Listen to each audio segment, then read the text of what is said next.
federal government, CBN, and commercial banks in Nigeria to court and said, hey, come and explain to us, why do we have to suffer this much just because you want a change of the new naira notes? If there isn't enough, can we print more? Okay, we can't. So can we just ensure that the old notes remain legal tender until we're able to sort the situation out? Anyway, a few other states have joined in the suit.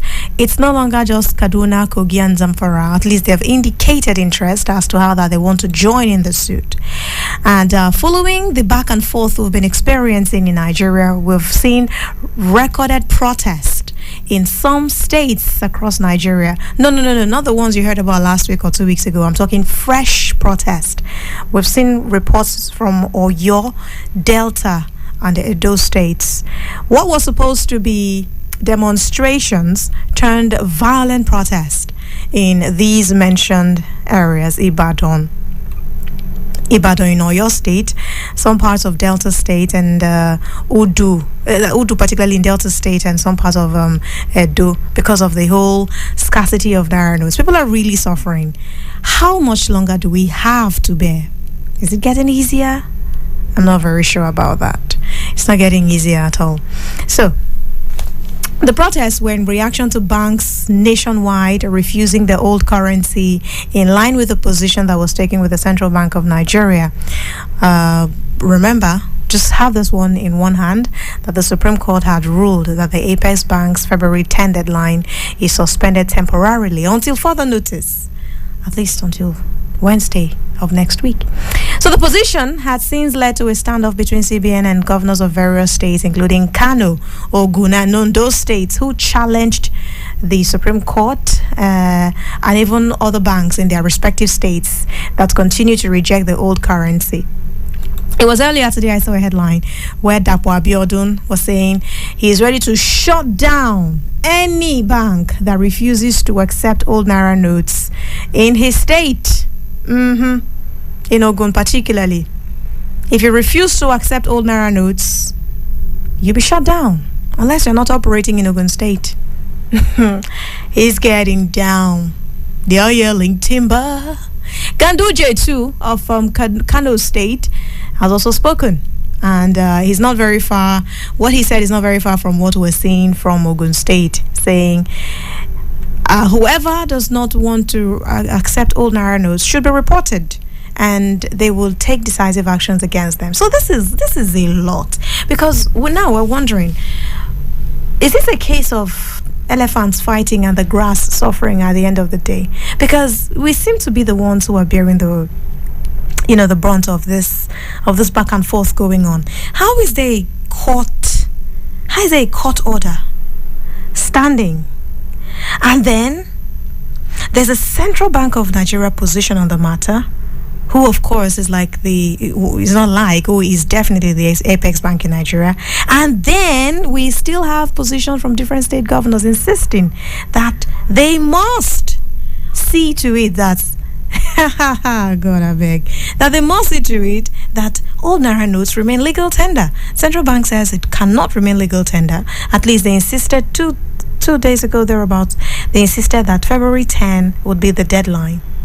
And February 15 now, Apex Court has said all naira notes remain legal tender. Where are we? What are we doing? Who is saying what? What's this back and forth about? Can we just find a way around this thing? Of course, you would always want to remember the reason why the Central Bank of Nigeria embarked on this journey in the first place. According to them, it was to allow naira notes that were out of the vault of the Central Bank of Nigeria to get back to the Central Bank of Nigeria. That's one. And of course, a move to ensure that we do not have reported cases of vote buying in the 2023 general elections. But then again, don't we have to be alive until the elections to be able to know whether or not people actually bought votes? Because people are really dying. Remember yesterday, if you listened in on the show, people called in from different parts of Abuja expressing their frustrations, saying how much they are suffering. A particular man who called in yesterday talked about how that he had vouchers from different point of sales operatives and agents, how that the money summed up to about a little over 100,000 naira, how that they've told him to enter banks and go and rectify issues because he's been debited, but he didn't get the money in his account. And if he needs to sort out anything, how is he going to sort this out? How many people really have these monies in their accounts? What a time.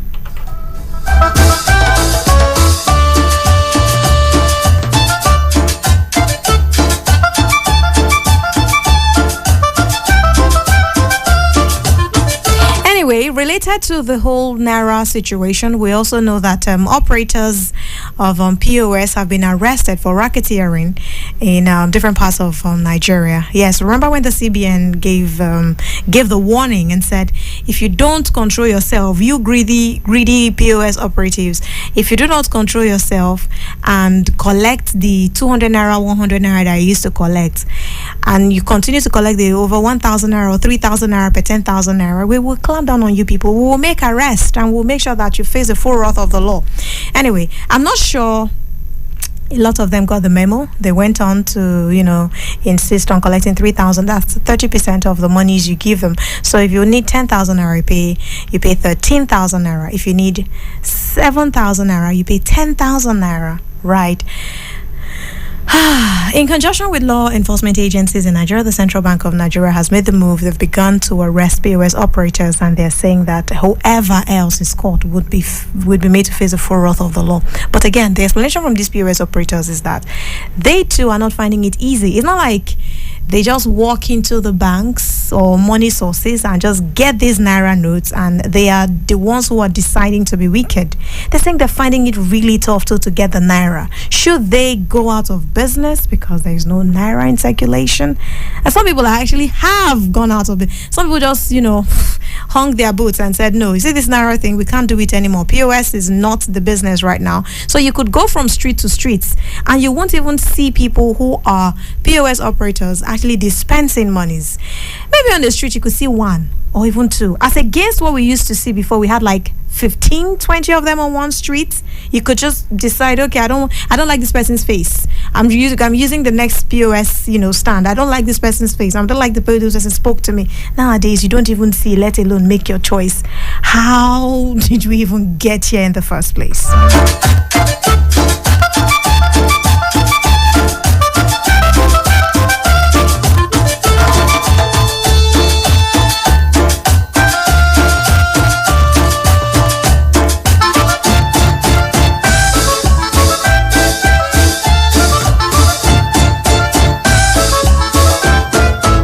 5:41 p.m. Citizen FM 93.7 news roundup is what we're doing at this time. Stories that are trending in Nigeria at this time. In a few minutes, we'll be switching things up, going through other parts of Africa. You want to be a part of the show? You can call me up 0903 22 29 797. Again, 0903 22 29 797. And you can also call 0808 22 22 037. That's 0808 22 22 037. Or you can also call 0818 22 22 205. 0818 22 22 205. And you can also send a WhatsApp message to the last number I just called in case you didn't get it. It is 0818 22 22 205. WhatsApp messages to 0818 22 22 205. Okay. Naira situation. I'm seeing a couple of WhatsApp messages here. When you send your message, please, it's important to send in your location as well, your name and your location. Sunday from Maraba just sent in this message. He said, "Na die I day." What do you mean, "na die you day"? I just want to imagine. He didn't. That's all. He just said, "Na die I day." The frustration, man. It's overwhelming sometimes. Okay. Let's see now. Shola Shola didn't tell us your location. Shola sent in a message. He's saying the Naira situation, how do we even begin to survive? How are you alive if you're not surviving? Anyway, how do we even begin to survive? I know what it took me to be able to withdraw money just a minute ago. Oh, you've been able to withdraw? Oh, wow. Congratulations. Oh no, that's a feat. That's something that should be celebrated. And I wonder how we even got to this point where people need to celebrate withdrawing their own monies. We're not talking about people doing I'm so sorry. People doing giveaways and you just collect. This is money that is your own, originally yours. But for one reason or the other, you're unable to access your own money. And it's been going on for such a long time. A few weeks. It feels like years already. 0818 22 22 205 0903 22 29 797. Hello.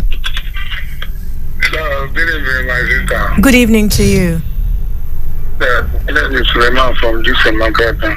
All right, Suleiman from Duse Makaranta, please go ahead. Yes, that is.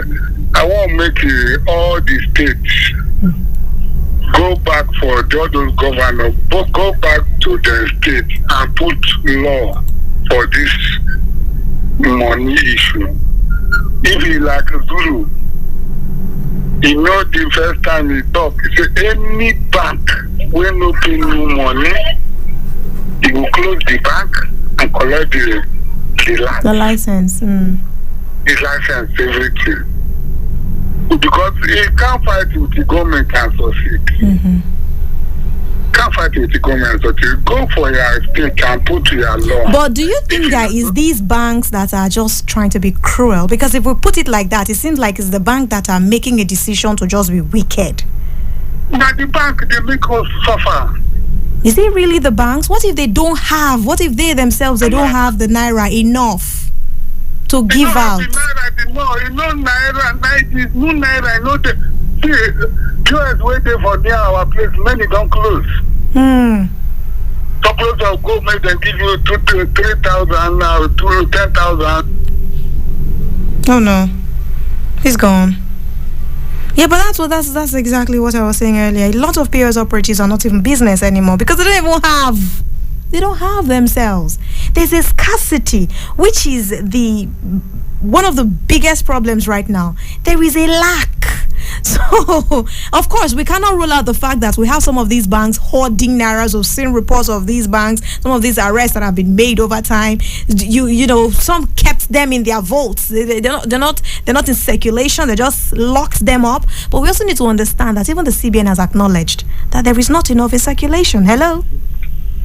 Evening. Good evening. My name is Patrick. Oh, Patrick, how are you doing? Fine. Happy Valentine's Day. Please. Please,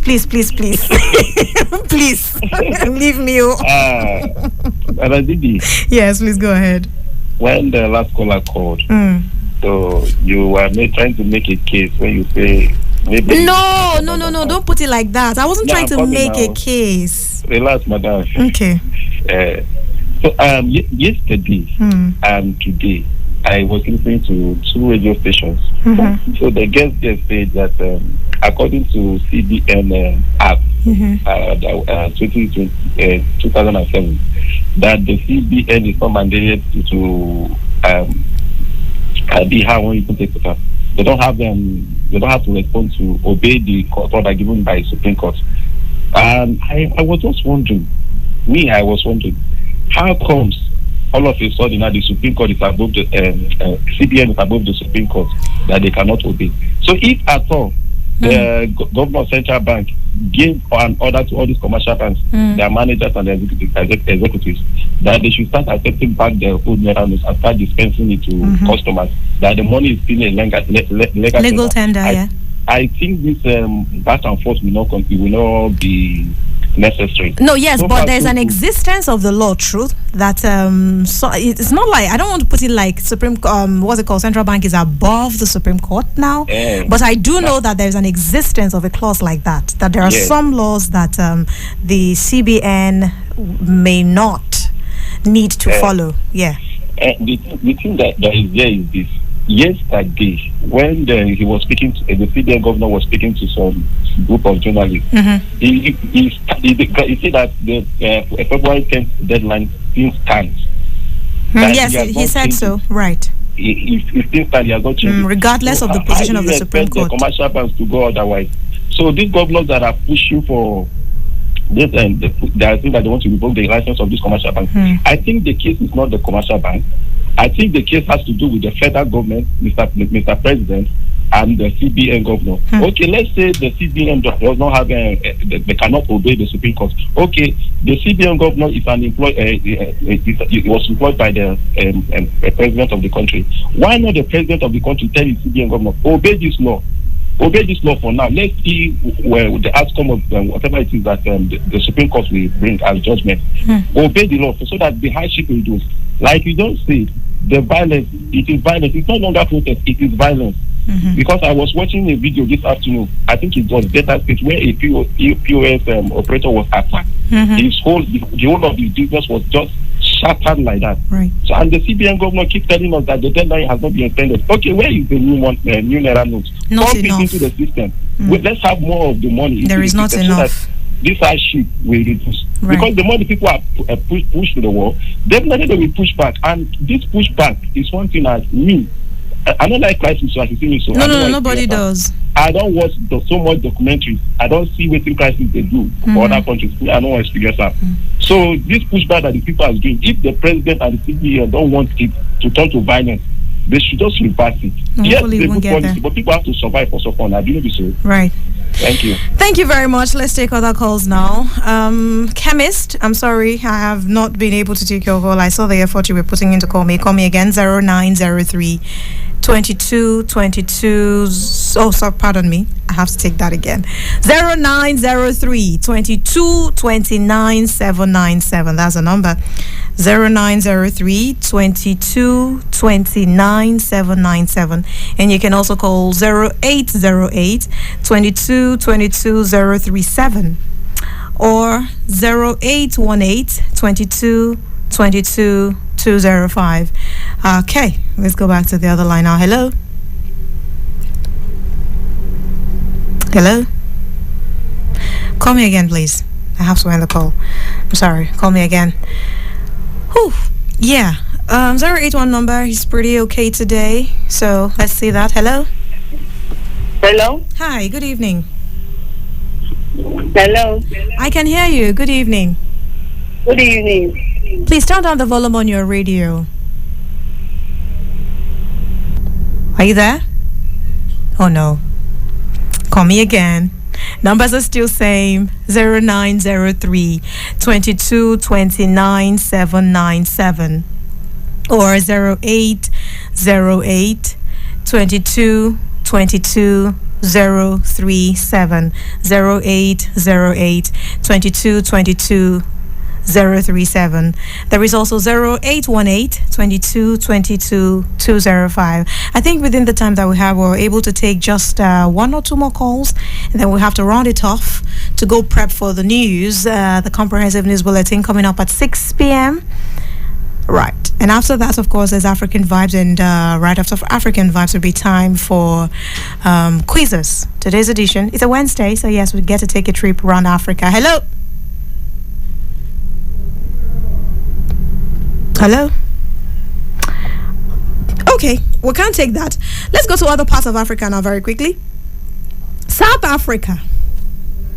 So the inflation has shown slight dip, but food prices remain unchanged. Remember when we took the report from South Africa, I think of a week ago or so, where the Minister of Finance was trying to explain the situation in South Africa, and it was not good at all. So the inflation fell slightly in January to 6.9% from 7.2%. Hello to you. Hello, Suleiman, good evening. If you all take our don't close. Chai. Now bank, if you can go put it into law why I talk for many states or for many banks, you let one go do it to solve the problem. My work back now, very back now, close for how many days? I not get transfer, I not get anything. There's a bank. No other bank now, individual bank, no government bank. And then they suffer also like that. But you are saying now that if POS operatives, could get more cash in circulation, it will go a long way to solving the problems, right? Yes. Okay. All right. Thank you very much for your contribution, Suleiman. Bless Nigeria. God bless you too, my brother. God bless you. Okay. To other reports from other parts of the world. Hoo-wee. Give me a minute. Okay. Yeah, South Africa. So the main contributors to the annual inflation rate of 6.9% were food and non-alcoholic beverages. We also had housing and utilities and transportation. That's according to Stats SA. And they released a statement earlier today to show that, it seems like it's not as bad as it used to be. It's coming down, but of course, it's just taking a little longer than it should. Food prices are remaining unchanged, but so far so good. Every victory is a celebrated victory, no matter how little it is. Thank you for staying with us on this segment of the show. Do not forget, top of the hour, 6 o'clock, it'll be time for a comprehensive news at 6. It is Super Citizen at Sunset, and I am Didi. I bet it crossed your mind. Stay connected to the Super Citizen Show as we enjoy a great radio experience on 93.7 Citizen FM Abuja. It's the full package.